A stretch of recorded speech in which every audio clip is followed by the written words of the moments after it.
final of a record 7 home games in the 2019 season for Indiana State is Youngstown State here on Senior Day in Terre Haute, Indiana, on the Valley on ESPN.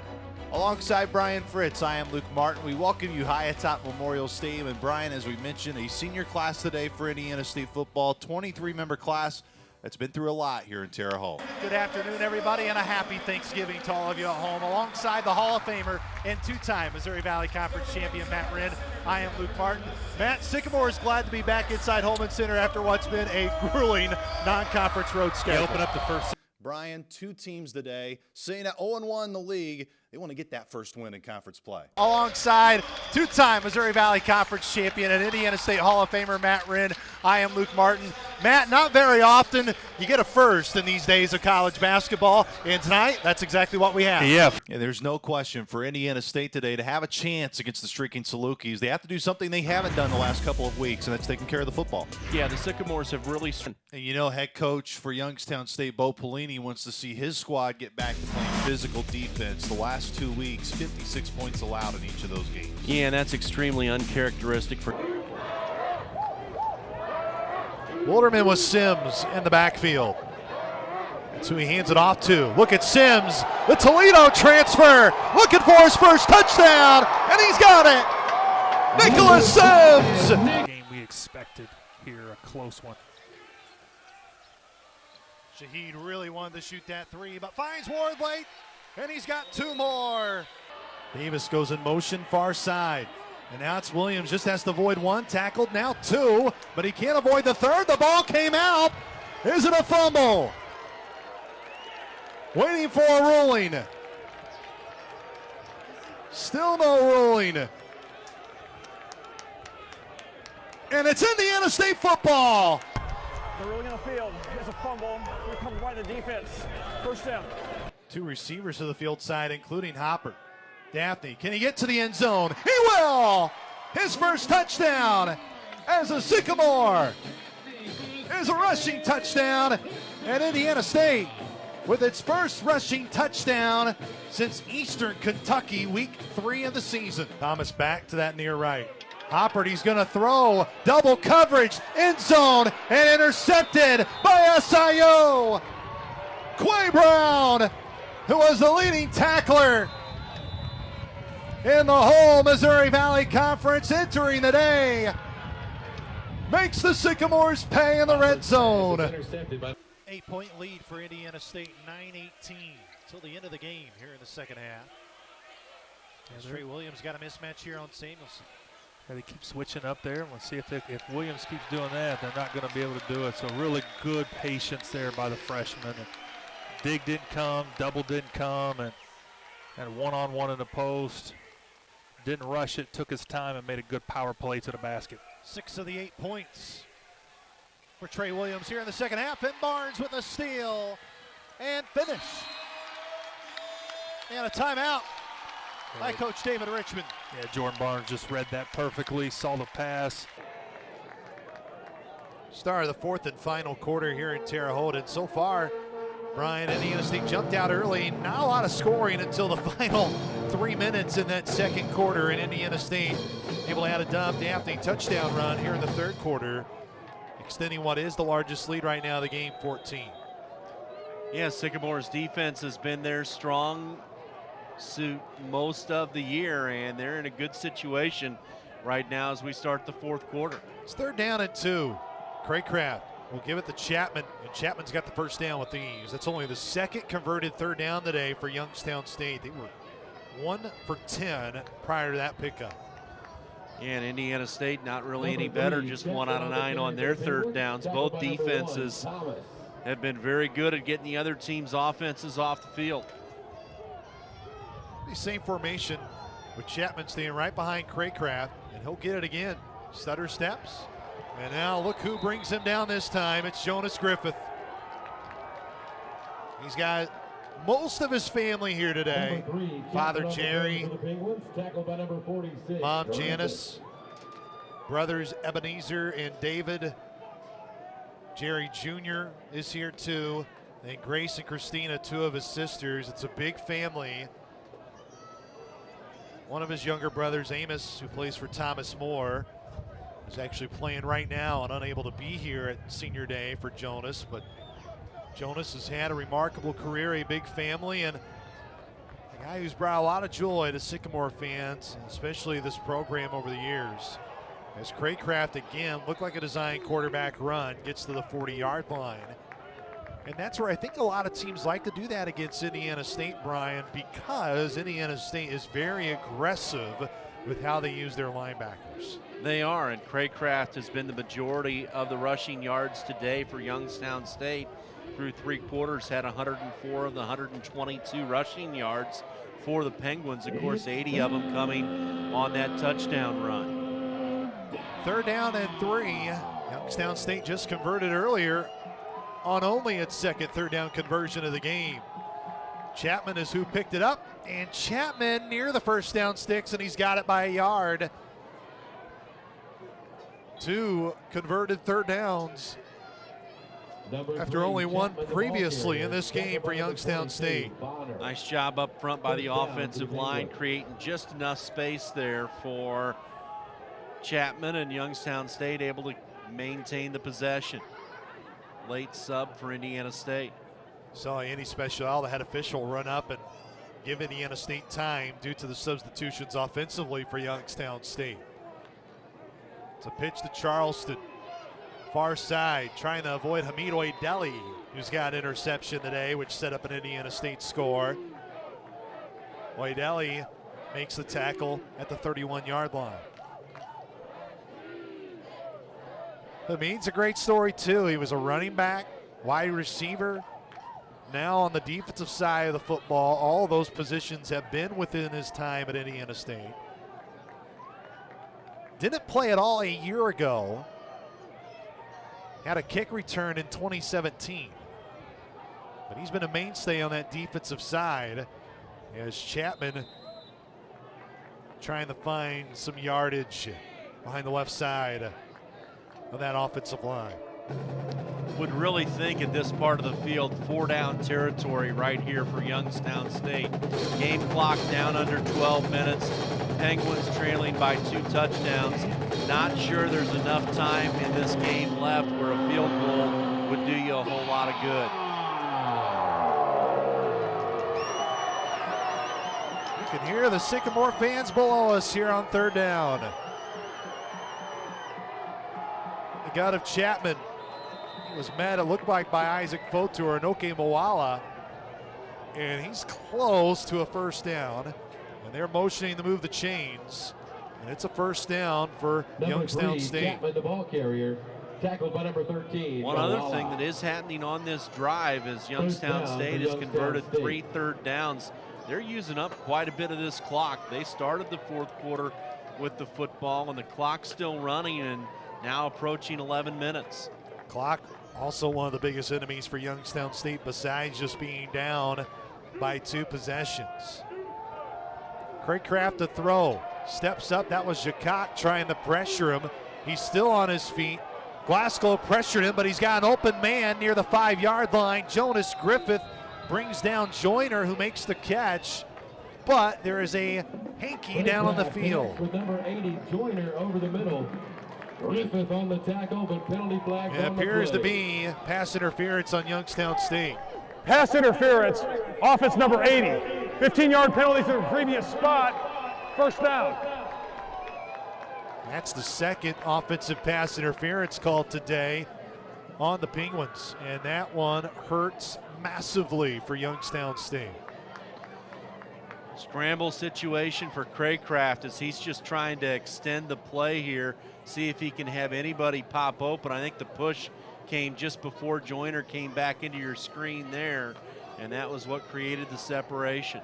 So they move it all the way back to the 41-yard line. It's 1st down and 25 here for Youngstown State. Staying right on that wide Owen Sycamore is there at midfield. Craycraft off to Alessi and a dump down, and Alessi cannot get any yards back.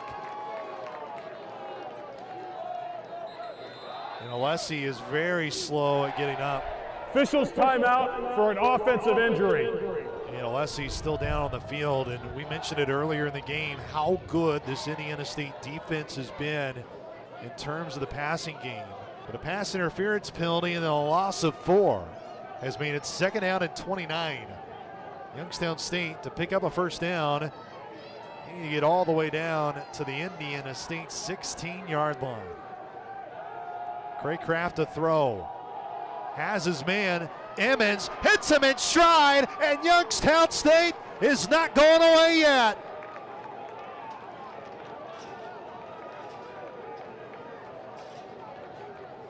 Beautiful throw by Craycraft, as you'll see him drop this one in.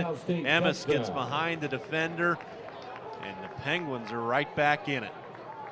A quick strike by Craycraft. He's had 2 interceptions today. That's his first passing touchdown. He has an 80-yard rushing touchdown today as well. And now McFadden to attempt the PAT. Another wobbler, but it's able to get over the crossbar.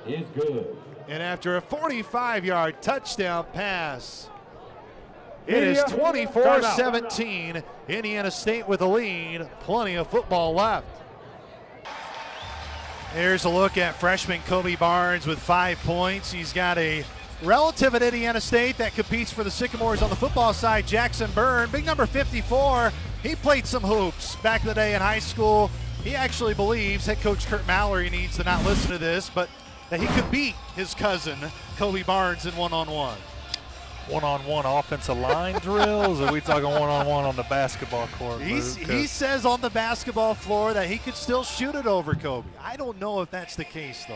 Yeah, I'm not sure either. I'm not gonna doubt the young man. I haven't seen him play. I like to get my eyes on him first, see what he's working with. He looked like a big body. Who knows? A one-on-one where if there's unlimited dribbles, he may be able to back him down and, hit him with the beef and score down low. So you never did that back in the day, did you? Hit anybody with any beef when you played? I tried to get into him as much as I could because I couldn't jump over him. So I had to create as much space that way as I possibly could. Cooper Neese at the free throw line, and what is a tie game here under 8 minutes to go. Missouri St. Louis trying to pull off the upset today. And Cooper on that last play, just a beautiful shot fake. He's got a gorgeous shot fake, and part of it is because he can shoot the ball, and the second part of it is, it's methodical. It looks like his shot. He goes up, he shows the basketball, and man, it's crazy how many guys he gets up in the air on that shot fake. 13th point for Cooper Neese. Gives Indiana State a 2-point lead. Cooper's knocked down 3 threes in this game. He's got 1 2-point basket as well. As Grubbs averaged nearly 15 points a game for Missouri St. Louis. He's got none here today, but there's Kobe Barnes. Pushing it ahead to Key, who extends the lead for Indiana State to 4. Yeah, we'll see how that timeout. They picked him up 3/4 court, man-to-man. Ball pressure was better on that last one, and I just think Indiana State's much better defensively when they get into the ball a little bit. It don't have to just be body to body, but just keep hands moving, pressure them, let the offensive player know they're there. Key now in double figures, and they force the errant pass. And one thing that Missouri St. Louis hasn't done today is what they did there, turning the basketball over. No, they haven't. And for Indiana State hasn't. You look there, Key, beautiful there. He does such a nice job of finishing using that big body. But, to your point, Indiana State hasn't really pressured them. They hadn't gotten into them. A lot of it is because it's a smaller lineup. They tried to play more back in the gaps. But, I think for Indiana State's defense, their ability to pressure the basketball covers up other things for them. Key trying to get going, as he just entered double figures. The great thing about Tara, he's not going to force it. He's going to understand when his plays come there, and a great team player. And how important is that really to understand when, especially you may have that best offensive skill set to be able to get the basket, but that selfishness of Tyreek Key just isn't there. Well, it's day in, day out of just accepting coaching, which he does, and understanding, what are good shots, what are great shots. When you have an opportunity to make a play, or when you're trying to force things into areas where you shouldn't. And, it's something through his progression he's just gotten better and better at. Neese missed his 8th free throw of the year. First one here this afternoon. He was perfect 2 for 2, which gave Indiana State a 45-43 lead. Cooper able to knock that one in, and he's got a team high 14. One off a game high is Jakima Rose, who we haven't seen a ton of here in the second half. And a timeout's going to be called here by Coach Sunvold. He understands the momentum shift a little bit towards Indiana State here, getting a 5-point lead, and going to talk to his guys and try to stem the tide a little bit. 48-43 lead for Indiana State. That lead was as big as 8 back in the first 20 minutes. The Sycamores, you thought that they had a really good trip to Bimini, which is in the Bahamas, able to take 2 of those 3 wins, especially after that trip started with what was a gut punch of a loss to Duquesne. Yeah, it was. I mean, they were in control of that game, but Duquesne going on the 9-2 run there to end it in a game where I thought Indiana State probably played their hardest they have all season long as far as their pace of play was excellent. They competed in that game and, you know, unfortunately not able to come with a win. So after that, you're like, man, are they going to buy into this? And I thought they did the next 2 games. They really competed those 2 games, came back and got 2 wins, and finished second in that tournament. Coach Lansing mentioned to us in preparation for the game, he said, look, we talked about it for a long time in the team hotel in Fort Lauderdale before they went to the Bahamas. Everybody really had a long conversation, aired out what they needed to air it out, and he feels like the team got their swagger back because they showed it in game 1 against Dayton how good they can be. Absolutely. Absolutely. And, you know, every time you go into a year, you look at the pieces teams have, and you thought, okay, got a chance. And the first 2 games played really good teams. Both will be ranked probably in the top 10 when the polls come out on Monday. And but then you go lose that Ball State game, which was really disheartening. So, yeah, they had a little heart-to-heart, got things figured out, and hopefully they'll got them turned in the wrong direction for Indiana State. Cooper Neese. And he's got that fadeaway. You know, being 6'4", he's got size at his position, you know, able to get it over to smaller guards in a lot of cases, and there was some nice soft touch. Closing in on his season high of 21. The 3 from the corner for Parker can't go. And then a late whistle on Missouri St. Louis. There over the back is that his 3rd. His fouls are starting to mount up here for Missouri St. Louis. They got Webb with 4. You got Wisnick with 4, and then now 3 for Lowry and Wilkins McCoy. Yeah, Parker's got 3 too. So time's getting late too as Key gets to that charity stripe. Where today he's a perfect 5 for 5, and he makes it 6 for 6. Then you just wonder if Indiana State's size is starting to take a toll a little bit, wearing them down a little bit here as they're able to stretch the lead out, and you see the fouls mount up. Right now, this is the largest lead in the game. Neither team has led by double digits. Got to go all the way back to the 10-minute mark in the first half when Indiana State led by this margin. And now it's the largest lead of the game for Indiana State as Key knocks home both. 12 points for Tyreek Key. And Indiana State trying to hold off what's been a great test from the GLVC, Missouri St. Louis. Yeah, I think it's taken Indiana State a while to get used to how they play. They're playing 5 guards out there. They're switching 5 ways, and that's not something you play against a lot, and sometimes it can take a little while. Wisnick knocks in his second 3 of the game. Yeah, nice shot by him. Beautiful step back 3-pointer. Williams out top. As Key tried to drive it. Will now look for Williams down low, and his first 2 points come late. When a team doubles, Lou, the best place to feed it is from the top. It's hard to double on a post feed from the top, and so we spent most of the time trying to feed it there from the wing, which they've been able to get the double. That time, over the top, easy layup. Looked like Trey Williams nearly blocked it, and Indiana State converts on the got a opposite block end. there on that end and able to turn it into offense for the Sycamores. 14 points for Tyreek Key. 2 off a team high and game high, which belongs to Cooper Neese of 16. As that timeout will also bring us to our final media timeout in the game.